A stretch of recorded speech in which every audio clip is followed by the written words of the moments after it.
అందరికీ నమస్కారం. నేను మీ దేవి. 'మరదలా ప్రేమించవా' 8వ భాగం. రచయిత అంజీ సంజు గారు. బయటకొచ్చిన తర్వాత అద్విని వెయిట్ చేయమని చెప్పి కార్ తీసుకుని వచ్చాడు అద్వైత్. కొంచెం దూరం వెళ్ళిన తర్వాత కార్ ఆపాడు అద్వైత్. ఏమైంది బావా అన్నది. టిఫిన్ చేయలేదు కదా, నువ్వు తిన్న తర్వాత వెళ్దామన్నాడు. పర్వాలేదు బావా, వెళ్ళిన తర్వాత తింటానన్నది. ఇప్పటికే లేట్ అయింది పద అన్నాడు. ఇద్దరు కలిసి లోపలికి వెళ్ళారు. అద్వైత్ ఆర్డర్ ఇచ్చిన తర్వాత అద్వి ఒక ఆనియన్ దోశ అన్నది. సరే అని బ్యారర్ వెళ్ళిన తర్వాత బావా అన్నది. ఏంటి వద్దు అంటుంటే అస్తమాను బావా బావా అంటున్నావు అన్నాడు. నాకు అలాగే అలవాటు కదా అన్నది. ఉష్ సరే ఏంటో చెప్పన్నాడు. మరి సినిమాకి వెళ్దామా అన్నది. అవసరం లేదు, నువ్వు కాలేజీకి వెళ్ళాలి అన్నావు కదా, ఏమైనా కావాలంటే చెప్పు, షాపింగ్ చేద్దాం అన్నాడు. సరే రేపు వెళ్దాం అన్నది. అన్నాడు. అప్పుడే టిఫిన్ రావడంతో పూరి బజ్జీ తీసుకొని అద్వైత్ దోశ ఇచ్చింది. నేను తిన్నాను కదా అన్నాడు. నాకు కంపెనీ ఇవ్వన్నది ప్లేట్ దగ్గరికి పెడుతూ. అద్వైత్ తింటున్నాడు. ఇద్దరు తిన్న తర్వాత బిల్ పే చేసి ఇంటికి వెళ్ళారు. ఇంటికి వెళ్ళిన తర్వాత అద్వి అందరికీ ప్రసాదం ఇచ్చి డ్రెస్ వేసుకొని రానా అన్నది. వాళ్ళ అమ్మని చూస్తూ సుధాగారు ఇబ్బందిగా ఉంటే మార్చుకో తల్లి అన్నారు. థ్యాంక్స్ అత్త అని ఆవిడకి ముద్దు పెట్టి రూమ్కి వెళ్ళింది. అద్వైత్ బెడ్ మీద ఉండడం చూసి డోర్ క్లోజ్ చేసి డ్రెస్ తీసుకొని డ్రెస్సింగ్ రూమ్లోకి వెళ్ళింది. తను డ్రెస్ చేంజ్ చేసుకుని వచ్చి అద్వైత్ పక్కన కూర్చొని బావా అన్నది. ఏంటన్నాడు. ఏదో ఒకటి మాట్లాడు అన్నది. నాకు చిరాకు వస్తుంది, పో ఇక్కడి నుంచి అన్నాడు.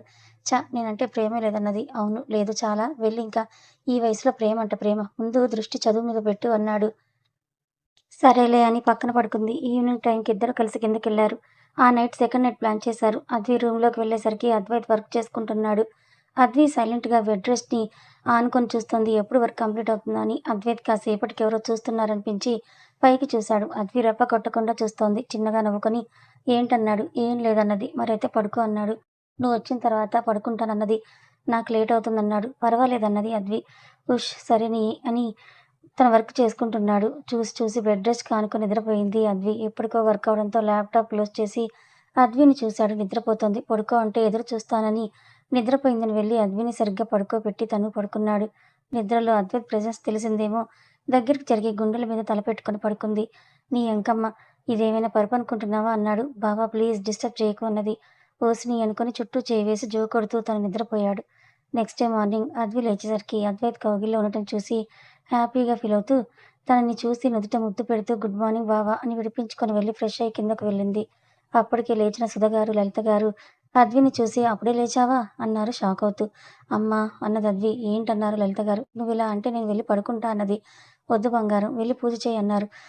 సరే అని వెళ్ళి పూజ చేసుకుని వచ్చిన తర్వాత అద్వికి 2 కప్పులు కాఫీ ఇచ్చి వెళ్ళి బావని లేపి ఇచ్చి నువ్వు తాగు అన్నారు. సరే అని కాఫీ తీసుకుని పైకి వెళ్ళింది. అద్వైత్‌ని చూసింది. ప్రశాంతంగా నిద్రపోతున్న తనని చూసి నవ్వుతూ దగ్గరికి వెళ్ళి బావా అన్నది. పక్కకి తిరిగి పడుకున్నాడు. బావా లే అన్నది తట్టి లేపుతూ. ఏంటి పొద్దున నీ గోల అన్నాడు. కాఫీ తెచ్చానన్నది. ఇటివ్వు అన్నాడు. బ్రష్ చెయ్యి అన్నది. నేను అలాగే తాగుతాను, ఇవ్వు అని తీసుకొని తాగుతూ ఉన్నాడు. అద్వి అక్కడే సోఫాలో కూర్చొని తను కాఫీ తాగుతుంది. ఇద్దరు కాఫీ తాగిన తర్వాత బావ షాపింగ్‌కెళ్దాం అన్నావు కదా, రెడీ అవ్వనా అంది. టిఫిన్ చేసి వెళ్దాం అన్నాడు. సరే అని అన్నది. అద్వైత్ ఫ్రెష్ అవ్వడానికి వెళ్తే డ్రెస్ తీసిపెట్టి బెడ్ సర్ది కప్స్ తీసుకొని కిందకి వెళ్ళి సుభద్ర గారికి విషయం చెప్పింది. సరే వెళ్ళి రండి అన్నారు ఆవిడ. అద్వైత్ ఫ్రెష్ అయ్యి వచ్చి అక్కడ ఉన్న డ్రెస్ చూసి ఇది అప్పుడే వైట్ డ్యూటీ చేస్తుందనుకుని ఆ డ్రెస్ వేసుకొని రెడీ అయ్యి కిందకి వెళ్ళాడు. అందరూ అక్కడే ఉండడంతో టిఫిన్ చేయండి అన్నారు సుభద్ర గారు. మరి నువ్వు అన్నాడు అద్వైత్. నేను తినేశాను అన్నారు. సరే అని అందరూ వెళ్ళి టిఫిన్ చేశారు. తను అద్విని తీసుకొని బయటికి వెళ్తున్నాను చెప్పాడు అద్వైత్. నీ పెళ్ళాం నీ ఇష్టం, చెప్పాల్సిన అవసరం లేదని అన్నారు లలిత. అద్వైత్ నవ్వుతూ వెళ్దామా అన్నాడు. 5 మినిట్స్ బావా అని రూమ్లోకి వెళ్ళి రెడీ అయి వచ్చింది. ఇద్దరూ కలిసి షాపింగ్ మాల్కి వెళ్ళారు. అద్వైత్ మాల్ ముందు కారు ఆపి నువ్వు వెళ్ళు, నేను పార్క్ చేసి వస్తానన్నాడు. అద్వి కార్ దిగి లోపలికి ఇద్దరు కలిసి వెళ్ళాలని అక్కడే నుంచుంది. అద్వైత్ కార్ పార్క్ చేసి వచ్చి ఏంటి లోపలికి వెళ్ళమని చెప్పాను కదా అన్నాడు. అంటే నువ్వు వస్తావు కదా బావా, ఇద్దరం కలిసి వెళ్దామని అన్నది. ఉష్ సరే పద అని ఇద్దరూ కలిసి లోపలికి వెళ్ళారు. అద్వికి డ్రెస్సెస్ తీసుకుందామని వెళ్ళాడు అద్వైత్. నీకు కావాల్సినవి తీసుకో అన్నాడు. నాకేం కావాలో నీకు తెలుసు కదా బావా అన్నది. నీకు నచ్చినవి చూడు అన్నాడు. నీకేది నచ్చితే అదే నాకు నచ్చుతుంది. ప్లీజ్ అద్వి. బావా నిజం చెప్పనా అన్నది. ఏంటి అన్నాడు. అది మరి నాకు షాపింగ్ చేయడం రాదు. నాకేం కావాలన్నా నువ్వే తీసుకుని వస్తావు కదా, లేదా అమ్మ అత్తమ్మ తీసుకుని వస్తారు. నేను ఎప్పుడు షాపింగ్కి వచ్చినా జస్ట్ మాల్ అంతా తిరిగి ఫుడ్ కోర్ట్కి వెళ్ళి ఫ్రెష్ ఐస్ క్రీమ్ తింటానన్నది. నిన్నలా పెంచిన వాళ్ళని అనాలి అన్నాడు అద్వైత్. అయితే నేను నువ్వే అనుకో బావా, బాగోదేమో అన్నది. ఏంటి అన్నాడు. నిజమే కదా బావా, నాకు గారాబం చేసింది నువ్వే కదా, అందుకే అన్నది. అద్వైత్ నిజమే అనుకుని నిన్నిలా చేసి తప్పు చేశాను కానీ ఇప్పటి నుంచి నువ్వు తీసుకోవాలన్నాడు సీరియస్‌గా. బావా అన్నది బిక్కమొహం వేసుకుని. చెప్పించేయి అన్నాడు సీరియస్‌గా. ఏం చేయాలో తెలియక అక్కడ ఉన్న వాటిల్లో వైట్ కలర్ డ్రెస్ ఇంకా పిచ్చి పిచ్చి కలర్స్ అన్నీ తీసి పక్కన పెట్టి తను సెలెక్ట్ చేసిందని సంబరంగా అద్వైత్ చూసింది. కోపంగా చూస్తూ ఉన్నాడు అద్వైత్. "ఏమైంది బావా? బిల్ ఎక్కువ చేశానా?" అన్నది. "డ్రెస్‌లు ఎవరికన్నాడు?" "నాకే" అన్నది. "అసలొక్కటైనా నీకు సూట్ అవుతుందా? ఆ వైట్ డ్రెస్ తప్ప" అన్నాడు. "అంటే నువ్వే కదా బావ నన్నే చూడమని చెప్పావు. నాకు రాదు అని చెప్పినా" అన్నది.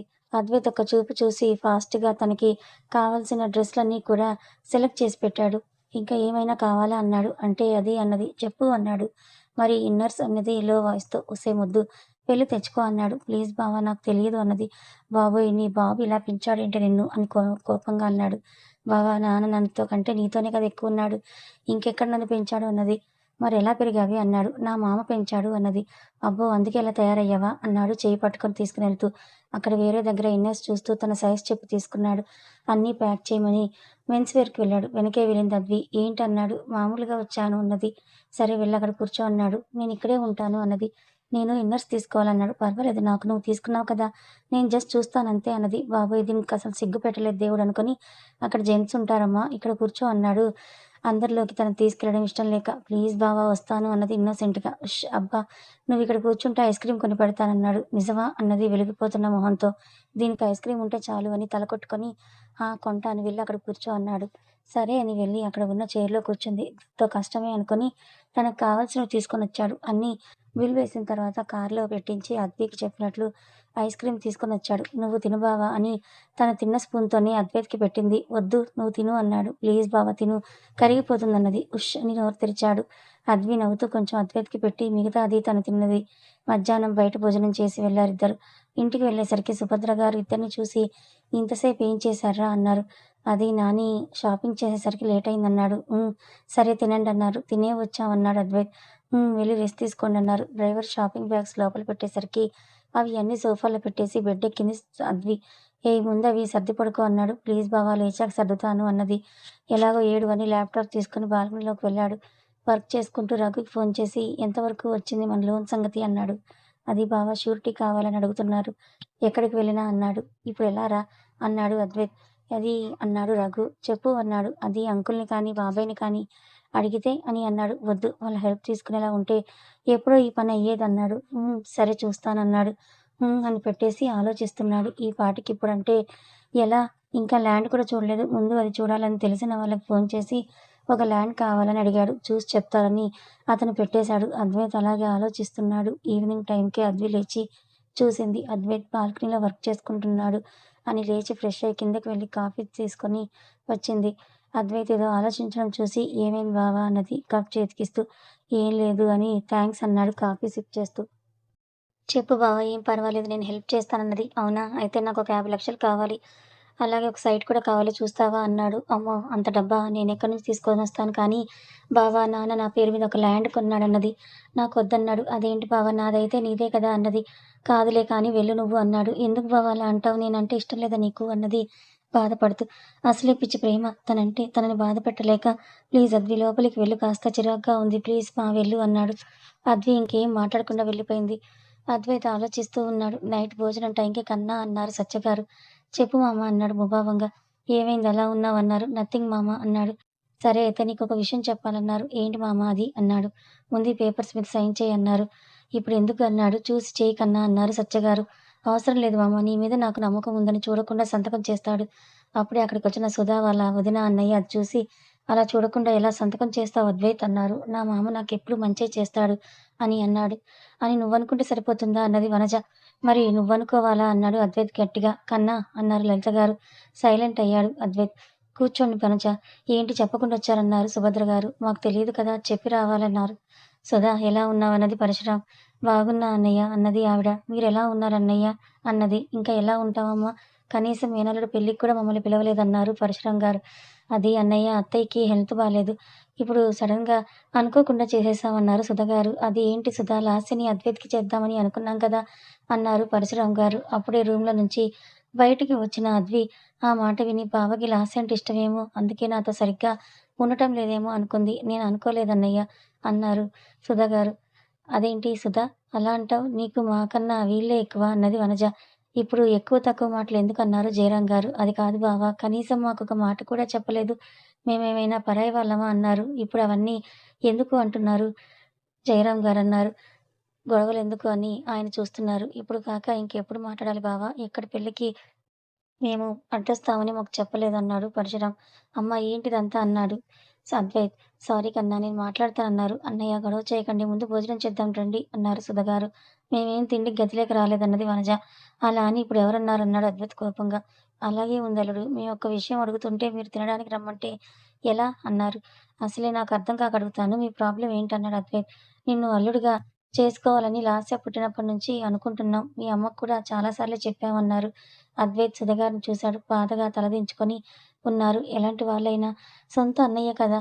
అందుకే ఆవిడ సైలెంట్‌గా ఉండిపోయింది. అయితే ఇప్పుడు ఏం చెయ్యమని అంటారు అడిగాడు అద్వైత్. మా అమ్మాయిని పెళ్లి చేసుకోవాలన్నారు పరశురాం. మరి అద్విన్ ఏం చేయాలన్నాడు. తనకి డివోర్స్ ఇచ్చేసి చేసుకో అని అన్నారు. అప్పుడు నేను మా అమ్మ, నాన్న రోడ్డు మీద ఉంటాం. అప్పుడు పెళ్లి చేసుకోవడం ఓకేనా అన్నాడు. అదేంటి ఈ ఆస్తంతా మీదే కదా అన్నది వనజ. మాది కాదు ఇదంతా సత్యమామది. జస్ట్ మా నాన్న వర్క్ చేస్తున్నాడు ఆ కంపెనీలో అన్నాడు అద్వైత్.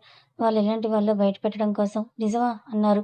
అవును. కావాలంటే మా అమ్మని, నాన్నని అడగండి అన్నాడు. అద్వైత్ ఏదో కారణం లేకుండా ఇలా చెప్పడని సుధగారు నిజమే అన్నయ్య అన్నారు. ఏమైంది వీళ్ళకి అని చూస్తున్నారు సుభద్ర గారు. జయరాం గారు కూడా నిజమే అని అన్నారు. ఇప్పుడు చెప్పండి. నేను మీ అమ్మాయిని పెళ్లి చేసుకొని మీ ఇంటికి రానా? నా అమ్మ నాన్నతో సహా అని అంటాడు. మీకేదో ఆస్తి ఉందని నా కూతురు సుఖపడుతుంది కదా అని పెళ్లి అన్నాం కానీ మీకేమీ లేనప్పుడు ఇంకా మీకు మాకు సంబంధం ఏంటి అన్నది వనజ తన క్యారెక్టర్‌ని బయటకు తీస్తూ.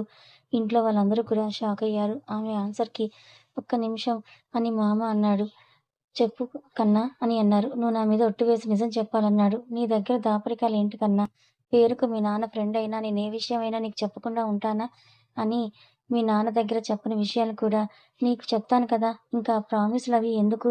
అవసరమా? అని అన్నారు. అవసరమే మామ. నువ్వు నీ మనసులోని మాట నాకు చెప్పాలి కదా! అని అన్నాడు. సరే నీకోసం ప్రామిస్. నువ్వు ఏదడిగినా సరే నిజమే చెప్తానన్నారు. నీకు నీ కూతురెక్కువా? నేనెక్కువా? అని అన్నాడు. ఒక్క సెకను కూడా ఆలోచించకుండా నీ తర్వాతే నా కూతురు కూడా అని అన్నారు. ఇంట్లో వాళ్ళందరూ కూడా షాకయ్యారు. ఒక్క అద్వి తప్ప. ఎందుకు అంటే తనకి తెలుసు వాళ్ళ నాన్నకి అద్వైత్ అంటేనే పంచప్రాణాలు అని. ఎప్పుడు కన్నా అని అంటూ తన వెనకే ఉంటున్నాడని అనుకున్నారు కానీ కూతురు కంటే ఎక్కువని అనుకోలేదు ఫ్యామిలీ మెంబర్స్ కూడా. ఎందుకు అంటే ఎంత కాదనుకున్నా కన్న కూతురు కన్నా బయట వాళ్ళు ఎక్కువవుతారా? బయట వాళ్ళంటే వేరేగా కాదు. మీకు అర్థమవుతుందని అలా చెప్పాను. అద్వైత్ నవ్వుతూ సరే ఒకవేళ మా నాన్నకి కనీసం ఇల్లు కూడా లేకపోతే నీ కూతుర్ని ఇచ్చి పెళ్లి చేస్తావా నాకు అని అన్నాడు. నాకున్నదంతా నీకే కదా! ఇంక నీకు లేకపోతే ఏమవుతుందన్నారు సత్య. లవ్ యూ మామ అన్నాడు సత్యని హగ్ చేసుకొని. చూడండి మిస్టర్ పరశురామ్ గారు అన్నాడు అద్వైత్. కన్నా అన్నారు సత్య గారు. నువ్వు సైలెంట్‌గా ఉండు మామ అని ఎప్పుడొచ్చినా వీళ్ళని ఎన్ని మాటలన్నా సైలెంట్‌గా ఉండటానికి కారణం నా అమ్మ. తనకి పుట్టినిల్లు దూరం చేయాలని లేక మా అత్త కానీ, నేను కానీ మీరెన్నన్నా సైలెంట్‌గా ఉన్నాం అని అన్నాడు. కన్నా ఏమన్నారు వీళ్ళు అన్నారు జయరాం గారు. ఇప్పుడు అవన్నీ అవసరం లేదు డాడ్. మీరు కాసేపు సైలెంట్‌గా ఉండండి అని ఏమన్నారు? పుట్టింట్లో పడి ఉంటుంది అన్నారు కదా! ఇప్పుడు చెప్పండి అన్నాడు అద్వైత్. ఇద్దరూ సైలెంట్‌గా ఉన్నారు. ఇదే మీకు చెప్తున్నా. మీరు మళ్ళీ ఈ ఇంట్లో కాలు పెడితే మీ కాళ్ళు విరిచేస్తానన్నాడు. అల్లుడు లేదు గాడిదగుడ్డు లేదు. మీ గురించి నాకు పూర్తిగా తెలుసు. ఆస్తి కోసం మీ నాటకాలన్నీ. అయినా నాకు అమ్ములు అంటే ఇష్టం. లాస్యని ఎప్పుడు నేను ఆ దృష్టితో చూడలేదు అని అన్నాడు. నాకు లాస్య అంటే ఇష్టం ఉంటే తననే పెళ్లి చేసుకునేవాడిని. నాకు అమ్ము మాత్రమే ఇష్టం. నాకు పెళ్లయింది. మళ్ళీ బావ, గీవ అంటూ మీ కూతురు ఇక్కడికొస్తే అప్పుడుంటుంది మీకు నా చేతిలో అన్నాడు. అప్పటి వరకు లాస్య అంటే ఇష్టం అనుకుని సైలెంట్‌గా ఉన్న అద్వి అద్వైత్ అమ్ములు అంటే ఇష్టమని చెప్పడంతో తన మొహంలో 1000 వాల్ట్స్ బల్బు వెలిగింది. సత్యగారు అద్విని అబ్జర్వ్ చేస్తున్నారు.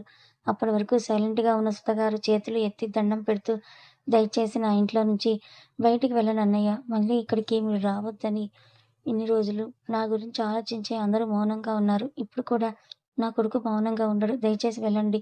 మళ్ళీ రాకనని కిచెన్‌లోకి వెళ్లారు సుధగారు. వదినా అన్నది వనజ. చెప్పింది కదా ఇంకా వెళ్ళనన్నాడు అద్వైత్. కన్నా అన్నారు సత్యగారు. క్షమించండి. కూర్చోండి అన్నారు. వాళ్ళు ఏదో టెన్షన్‌లో, ఎమోషనల్‌లో మాట్లాడారు. లలిత చూడు భోజనం చేసి వెళ్తారు అన్నారు. వద్దు మాకు. మేము వెళ్తాం ఇంక పద అనజ. అయ్యో! వాళ్ళేదో తెలియక మాట్లాడారు. ఈ టైంలో ఏం వెళ్తారు? ఉండండి అన్నారు సత్యగారు. అయినా ఇద్దరు కూడా వినకుండా వెళ్ళిపోయారు. మామ అన్నాడు అద్వైత్. ఏంటి కన్నా అన్నారు.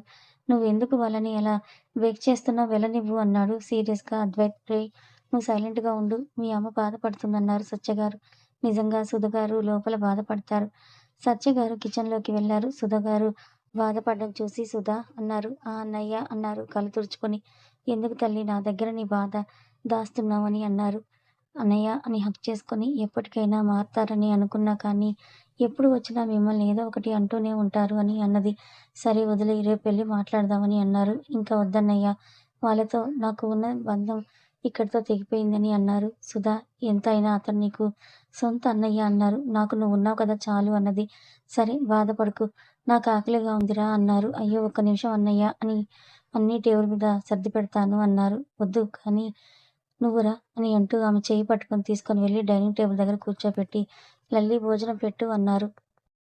సరే అని కిచెన్లోకి వెళ్లారు. అద్వి కూడా వెళ్ళింది. ఇద్దరు కలిసి అన్ని టేబుల్ మీద పెట్టారు. జయరాం గారు లలిత గారిని చూసి మీ వదిన ఏం చేస్తుంది నువ్వు పెడుతున్నావు అన్నారు. నా చెల్లి తింటుంది అన్నారు. ఆహా అయితే నా చెల్లి పని చెయ్యాలా అని అన్నారు. నీ చెల్లి చేయకపోతే నువ్వు చెయ్యి అన్నారు. అంటే ఇప్పుడు నీకు నేను అన్నం వడ్డించాలంటావు అంతేనా అని అన్నారు. పెడితే అని తిని పెడతాం ఎలాగో నా చెల్లె వండింది కదా అన్నారు. రేయ్ అన్నారు. పోరా అని భోజనం కలిపి సుధగారి నోటి దగ్గర పెట్టారు. అయ్యో నేను తర్వాత తింటానులే అన్నయ్య అని అన్నారు. అవసరం లేదు లల్లి నువ్వు బేబీ కూడా కూర్చోండి అని తిను అన్నారు. సుధగారు జయరాం గారిని చూశారు. ఆయన నవ్వుతూ ఉన్నారు. హ్యాపీగా నోరు తెరిచారు. ఏంటి బావా నా చెల్లిని భయపెడుతున్నావా భోజనం తినడానికి ఆలోచిస్తోందని అన్నారు. మాకు అంత ధైర్యం లేదులే అన్నారు. అలా అందరూ కూడా సరదాగా మాట్లాడుకుంటూ భోజనం చేశారు. సత్యగారు సుధగారి చేయి పట్టుకొని నువ్వింకా బాధపడుతున్నావు కదా అది నా వల్లే సారీరా అని అన్నారు. అన్నయ్య నువ్వు అలా అనుకు నా గురించి ఆలోచించే ఇన్ని రోజులు మీరెవరూ నోరు మెదపలేదు. ఇప్పుడు కూడా కన్నా నేను మాట్లాడడం నువ్వేమీ అనలేదు కదా అని అన్నారు. సరే సరే అయిపోయింది కదా అని అన్నారు సుభద్ర గారు. నా కోడలు బాధపడదు ఎవరు ఏంటనేది తనకి బాగా తెలుసు. నువ్వింకా వెళ్ళు తల్లి లోపలికి అన్నారు. కిచెన్లో పనుంది అత్తయ్య అని అన్నారు సుధగారు. లలిత చూసుకుంటుందిలే వెళ్ళి జయాన్ని తీసుకొని వెళ్ళు అని అన్నారు. సరే అని పద సుధ అని అన్నారు. ఇద్దరు కలిసి లోపలికి వెళ్ళిన తర్వాత అత్తయ్య అన్నారు సత్యగారు. చెప్పు సత్య అన్నారు. అది పరశురామ్‌తో మాట్లాడితే బావుంటుంది కదా అన్నారు. మామ నువ్వు సైలెంట్‌గా ఉంటే మంచిది. మళ్ళీ వాళ్ళతో మాట్లాడితే నేను నీతో మాట్లాడనని సీరియస్‌గా పైకి వెళ్తాడు అద్వైత్. సత్య నువ్వింక ఈ విషయం గురించి వదిలేయి. లలిత అన్నీ సర్ది వెళ్ళి పడుకో. అద్వి నువ్వు వెళ్ళు పైకి అని అన్నారు సుభద్ర గారు. సరే అని పైకి వెళ్ళింది. అద్వైత్ సీరియస్‌గా బాల్కనీలోకి వెళ్ళి తన కోపాన్ని తగ్గించుకుంటూ ఉన్నాడు. అద్వైత్‌ని చూసి బావ ఇక్కడేం చేస్తున్నావు అన్నది. గాడిదలు కాస్తున్నా అన్నాడు. అవునా ఎక్కడా ఒక్కటి కూడా లేదు అన్నది. ఏయ్ పోవే ఇక్కడి నుంచి అన్నాడు. అసలు ఇప్పుడు ఏమయ్యింది అంత చిరాకు బావా అని అన్నది. నేను ఇలాగే ఉంటాను నీకిబ్బందయితే నీ రూమ్‌కి పో అన్నాడు. అసలు నీ ప్రాబ్లమ్ ఏంటి బావా కింద డాడ్ మీద అరిచొచ్చావు. ఇక్కడ నా మీద అరుస్తున్నావు. మీ మామయ్య వాళ్ళు వెళ్ళిపోయారని ఆ కోపం మా మీద చూపిస్తున్నావా అన్నది. అద్వి అన్నాడు అద్వైత్. ఏంటి బావా తప్పుగా అన్నానా? ఎందుకు ఇంత చిరాకొస్తోంది నీకు అని అన్నది. అవును చిరాకొస్తోంది. మిమ్మల్ని చూస్తుంటే వాళ్ళు ఎన్నన్నా సైలెంట్‌గా ఉన్నారని ఏ ఒక్కసారైనా ఎదురు మాట్లాడారా? చెప్పు. వాళ్ళు ఎన్ని అన్నా తలదించుకొని వచ్చేస్తావు కదా! ఇంకా అత్త అయినా నవ్వుతూ కిచెన్‌లోకి వెళ్తుంది అన్నాడు. చూడు బావ వాళ్ళేదో అన్నారని మేము తిరిగి అనలేక కాదు. అత్త బాధపడుతుందని సైలెంట్‌గా ఉన్నాం. ఇప్పుడు మేము మాట్లాడకపోతే ఏమైంది? నువ్వడిగావు కదా అన్నీ అని అన్నది. అదే అంటున్నా. నేనడిగే వరకు నీకు నీ నీ బాబుకి నోరు రాదా అన్నాడు. బావ మళ్ళీ బాబు గీబు అంటే బాగోదు. అయినా ఎంతసేపు మేం మాట్లాడలేదని అంటున్నావు. నువ్వు కూడా ఇన్ని రోజులు మాట్లాడలేదు కదా అని ఇప్పుడేంటి కొత్తగా అన్నది. అయినా నీకు లాస్య అంటే ఇష్టమే కదా అని అన్నది. వాట్ అన్నాడు. నీకు అదంటే ప్రేమ అంటున్నా. ఓకేనా నాకు పనుందని అంటూ రూమ్‌లోకి వెళ్ళింది. అద్వైత్ ఆలోచిస్తూ అంటే ఇది నేను దాన్ని లవ్ చేశానని అనుకుంటోందన్నమాట. అందుకే జెలస్ ఫీల్ అవుతున్నట్టుంది అని అనుకుని అప్పటి వరకు ఉన్న చిరాకు పోయింది. అద్వి జెలసీ ఫీల్ అయింది అని అతను హ్యాపీ అయ్యాడు. కాసేపు ఆ ఫీల్‌ని అలాగే ఎంజాయ్ చేసి లోపలికి వెళ్ళాడు. అప్పటికే అద్వి నిద్రపోయింది. వెళ్ళి దుప్పటి కప్పి నుదుటి మీద ముద్దు పెడుతూ జెలసీ క్వీన్ అనుకుని తను పక్కన పడుకొని ఎప్పటికో నిద్రపోయాడు. నెక్స్ట్ డే మార్నింగ్ నిద్ర లేచి ఫ్రెష్ అయ్యి కిందికి వెళ్ళాడు అద్వైత్. అందరూ కూడా అక్కడే ఉన్నారు. రోజు గుడ్ మార్నింగ్ మామ అని చెప్పే అద్వైత్ సైలెంట్‌గా పేపర్ చూస్తూ ఉన్నాడు. సత్యగారు దగ్గరికి వెళ్ళి పక్కన కూర్చొని గుడ్ మార్నింగ్ కన్నా అని అన్నారు. అని అన్నాడు. మాట్లాడవా నాతో అని అన్నారు సత్యగారు. అని అన్నాడు. ఇప్పుడేమైంది అని అంత కోపం కన్నా అన్నారు. ఏమైందేంటి? ఏమైంది? ఇన్ని రోజులు ఎన్నన్నా సైలెంట్‌గా ఉన్నారు. అమ్మ కోసం అని సర్ది చెప్పుకున్నాను. అమ్మే మీరు నాకొద్దు అన్న తర్వాత మీరెందుకు వాళ్ళని తీసుకొని రావాలనుకుంటున్నారు అని అన్నాడు. సరే, నువ్వు చెప్పినట్టుగానే చేస్తున్నాను కదా! ఇంక వదిలేయి, మళ్ళీ వాళ్ళ టాపిక్ తీయను. నువ్వు మాట్లాడకపోతే నాకు బాగోదు కన్నా అని అన్నారు కళ్ళ నీళ్ళతో. ఎప్పుడు నవ్వుతూ నవ్విస్తూ ఉండే తన మామ కంట్లో నీళ్లు చూసి అద్వైత్‌కి మనసు ముల్లుగుచ్చుకున్నట్లుగా ఉంటుంది. వెంటనే మామ అని ఆయన్ని హగ్ చేసుకొని, సారీ, ఎప్పుడు ఇలా చెయ్యను. నువ్వు కూడా ఇలా చెయ్యకు అని అన్నాడు. సరే అన్నారు. ఇద్దరిని అలా చూసిన ఇంట్లో వాళ్ళు నవ్వుతూ ఉన్నారు. సరే, ఇంకా రండి టిఫిన్ చేద్దామని అన్నారు లలిత గారు. అందరూ కూర్చుంటే సుధ గారు, లలిత గారు వడ్డిస్తూ ఉన్నారు. సత్య గారు అందరికీ పెట్టేసి, మీరు కూర్చోండి, మనమే కదా ఇక్కడ ఉన్నది. ఇక నుంచి మీరు మాతోనే తినాలి అని అన్నారు. సరే అందరికీ పెట్టేసి వాళ్ళు కూడా కూర్చున్నారు. సత్యగారు, బేబీ కాలేజ్ ఎప్పుడు అన్నారు. ఇంకా 1 వీక్‌లో స్టార్ట్ అవుతుంది డాడ్ అని అన్నది. సరే, నీకు స్కూటీ తీసుకున్నా, వచ్చింది చూడు అని అన్నారు. ఇప్పుడు ఎందుకు, మీరు తీసుకొని వెళ్తున్నారు కదా తనని అని అన్నారు లలిత గారు. మాకు లేటు అవుతుంది. బేబీ ఇబ్బంది పడకూడదు కదా అన్నారు. థాంక్స్ డాడ్ అన్నది డల్‌గా. వెళ్లి చూడు, నచ్చకపోతే మోడల్ మారుద్దాం అన్నారు. అవసరం లేదు డాడ్, ఎలా ఉన్నా ఓకే అని తినేసి తన రూమ్‌లోకి వెళ్ళింది. ఏమైంది దీనికి అన్నారు సుభద్ర గారు. కథ కొనసాగుతుంది. ఈ కథ మీకెలా అనిపించింది? నచ్చిందా? నచ్చితే లైక్ చేయండి. మరికొంతమందికి షేర్ చేయండి. Thank you so much.